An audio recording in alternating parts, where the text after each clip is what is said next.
Hey guys, it's Justin again with another Tutorial Tuesday video. This is going to be the first one in the weathering segment of the channel. Basically what I'm going to do here with these pieces is I'm going to show you some different ways to go about adding chips to your models. There's a couple different methods, there's a couple different ways you can do it. I'm going to try and show you as many as I can. So we're going to take these away and we're going to start with this. The first method that we're going to show in the first video is going to be kind of brushing on chips yourself, and then we'll move into other techniques such as sponging and other stuff like that. So I'm going to go put some primer on this. I'll come back, you can look at it, and then I will throw a quick coat of paint on it, and then we'll go from there. I'm also going to try and do each one of these in a different color so that I can show you different ways to do different chips versus different colors, so that you're not like, Justin, all the pieces are green. We know how to chip green. What if I paint a piece black? What if I paint a piece blue? What if I, there's a lot of different ways you can do things, and a lot of people add chipping to their models to create contrast. Sometimes weathering is a little more subtle, but typically when you're adding chips, you don't want to add chips that are close to the same color as what you're painting. That way it doesn't stand out very much and you can't really see it, because then all that effort that you put into it goes it goes away. So I'm gonna go prime all these pieces. I'll come back and then we will kind of pop into what we do next and how we can start the process. So I'll be back. Okay, so I've gone ahead, I've primed these up. You can see I've done all the seam removal and stuff on them. They're nice and smooth. There's some little areas where the primer isn't fully dry yet. It's just dry enough to handle without getting any on my hands. So I'm not going to paint these yet. I'm just going to give it a couple minutes, but I want to show you what they look like with primer on them. So these are ready to kind of mess with and start doing what I want to do. So like I said before, I'm just going to do one of the legs right now. I'll save those for a little bit later. So the first thing I'm going to do is go ahead and put a base coat of paint on this. I believe I might go ahead and do this one in white. What is that? Or maybe like a, I don't know. I figure I want to do like two neutrals, warm and a cool color, something like that, so that I can show off different effects. I'm also going to be, like I said, doing completely different methods here for applying these kinds of effects. So we'll come back and this will be painted, and then we will go into hand chipping. But before we go into hand chipping, I guess I can show you what I'm going to be using and what I'm going to be doing. Now, a lot of people think that hand brushing chips is really difficult. It takes a lot of time, and you need, I guess, kind of a careful eye. Now, I'm going to sort of disagree with you here. I actually sort of made my own tool for this. All you need is kind of like an old, crappy, beat-up paintbrush. I've got a couple here that I like to use, but I'm going to show you what you can do. So these are my two brushes that I use for chipping. Now you can also do like individual chips, just taking like a regular brush. You want one finer than this, of course, and just kind of dotting the edges of your model and stuff like that, so you can get the effects that you want. But sometimes you want to be a little bit more random. A lot of people like to use sponges. I'm not super good with the sponges, so I made my own brush. So what you're going to do is take a brush. It doesn't have to be one of these. It can be a bigger brush, it can be a smaller brush. It doesn't have to be these shapes either. It can be any kind of brush that you want. And you literally just take a pair of scissors. You're probably not going to want brushes as soft and as nice as these, but these are a little bit frayed and I don't use them. And you just kind of want to cut the bristles down towards the bottom, and you're usually going to get a little bit like that, but you want to just try and cut it sort of even. It doesn't have to be very even, and you just mash the bristles down and it'll kind of spread it out sort of like that. And that's your weathering brush. Now I'm going to make a flat one as well. And the same kind of rule and technique applies here. We just need to kind of keep it even.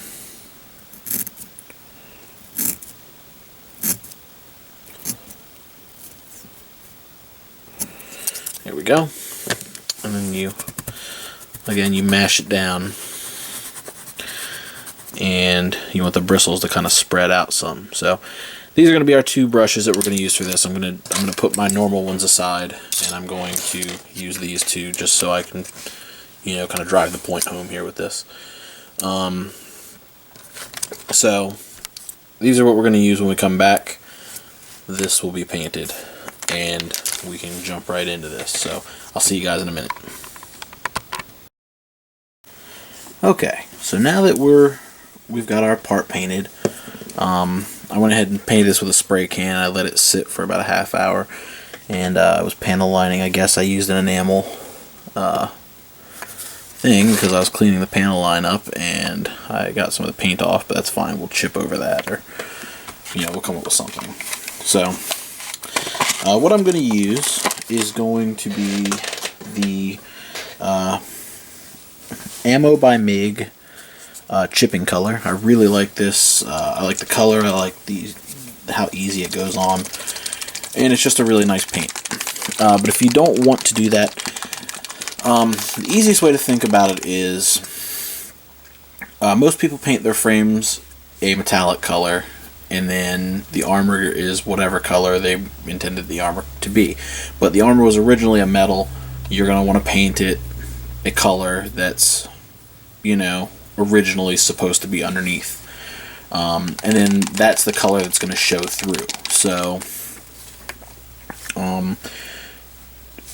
as an example, you could say that this is a silver piece, and then it's painted white. So you can very easily chip this entire piece with silver.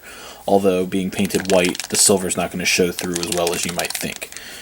So another couple of options here. Like I said, I'm going to be using this. It's a very dark brown, kind of earthy tone. Vallejo has dark rust and light rust. You can use black. You can use a multitude of colors. As long as you're not using something like a green or a blue or a purple, something like that. You want it to be kind of a metallic color, and you want it to kind of, it has to be contrasting. It doesn't have to be, but it should be. It will certainly help. So we're going to put 2-3 drops of this. And that's all we're going to use. So it's probably entirely too much, but it's fine. And we're going to get a paper towel. And we are going to just very lightly dab the end of that. And we are going to remove as much paint as possible. We want no paint on the brush whatsoever. And you want to very carefully, very lightly tap the edges and start building your color on the edges.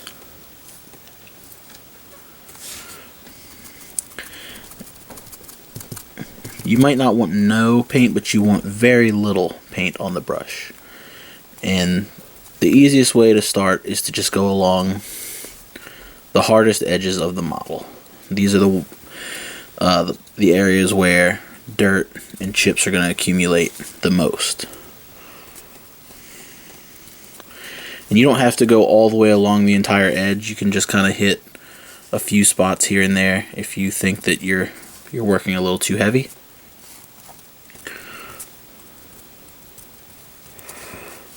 So we'll switch to the smaller brush. It'll use a little less paint. It'll give us a different pattern. There we go. And I think it's a better idea to start off with a lighter pattern and then kind of build to preference.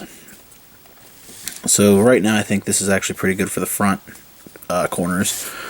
Now we'll go ahead and hit the kind of side corners a little bit and go around some of the panels. And you want to twist your brush as you go along. Try not to spend too much time going along that where this is a panel line, instead of staying on one side, just kind of move it back and forth a little bit. Kind of pick and play with certain areas. And we're going to try and get as many of these hard edges as we can.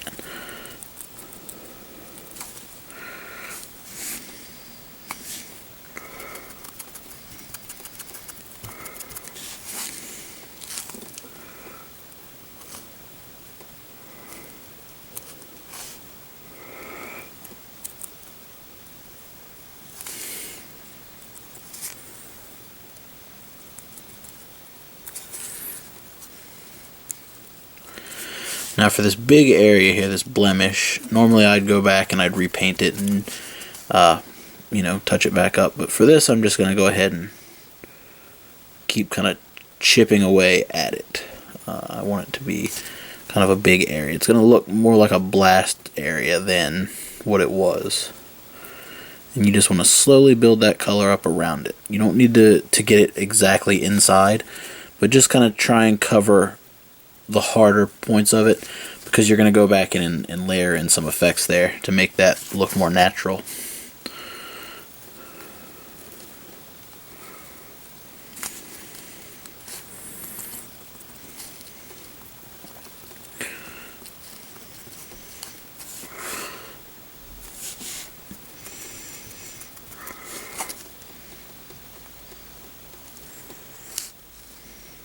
You want to try not to be like too predictable with your chips either.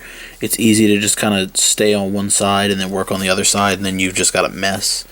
So this is probably where this is going to stay, on that side.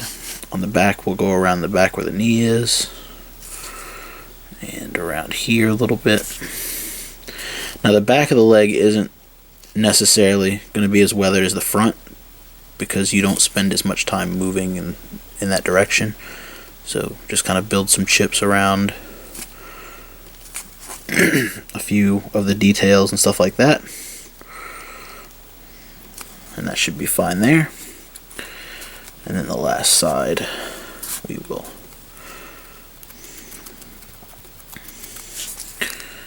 go ahead.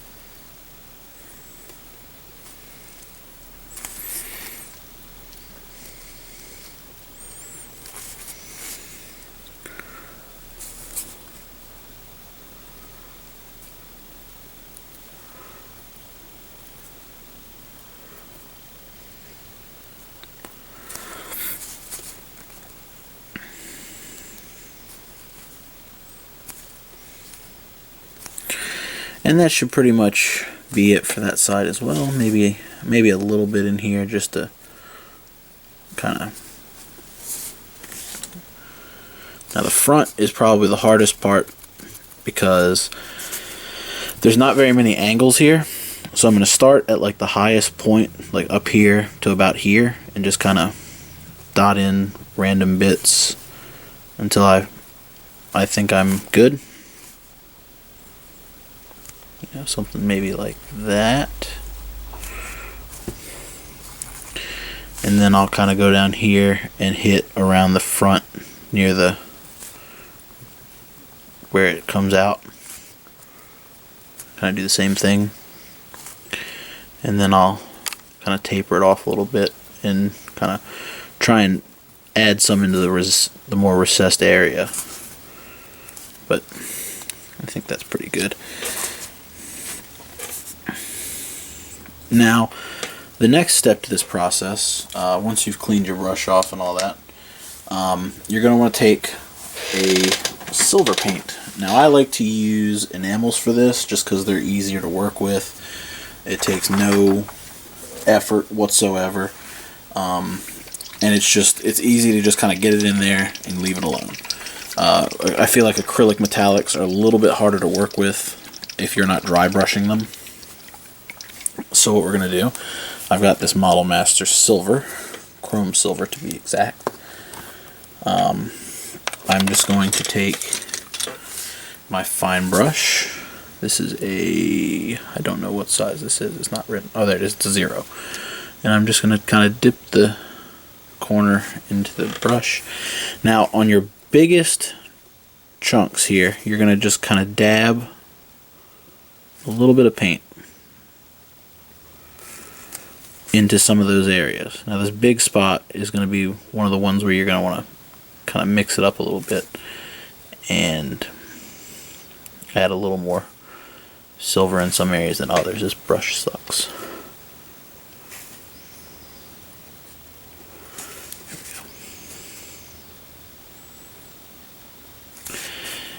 And you want to just kind of make it look like there's more beneath the surface. It's going to add a little bit of depth to some of the chips that you've added, and it's going to make them look more realistic.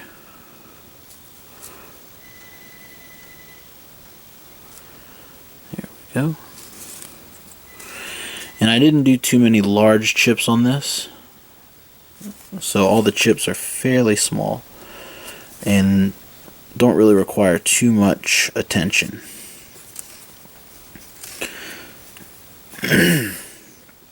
Now you can kind of go in and add a couple of little silver specks here and there on the surface, but I don't think that's really going to be too necessary for this.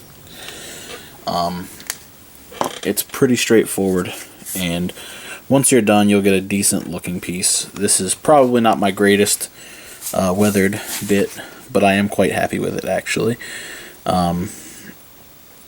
Throw some other effects on here and it'll look like $1 million. Well, if $1 million was scratched to hell, but you know. And you can see the silver kind of adds a little bit more depth to that little mistake we made, and it makes it look more lifelike. The chips on the edge don't follow the entire edge. It doesn't really look like it's painted on. I think it looks a lot better than that. Again, not the greatest, but I think I did a decent job. And that's how I use my weathering brushes.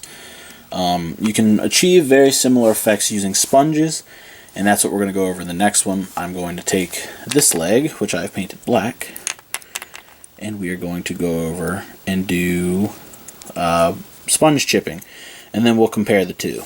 So hopefully you guys enjoyed this, and hopefully you guys learned a little bit. I had fun doing it, but I will see you guys with the next video, so stick around, and thanks for watching. Later.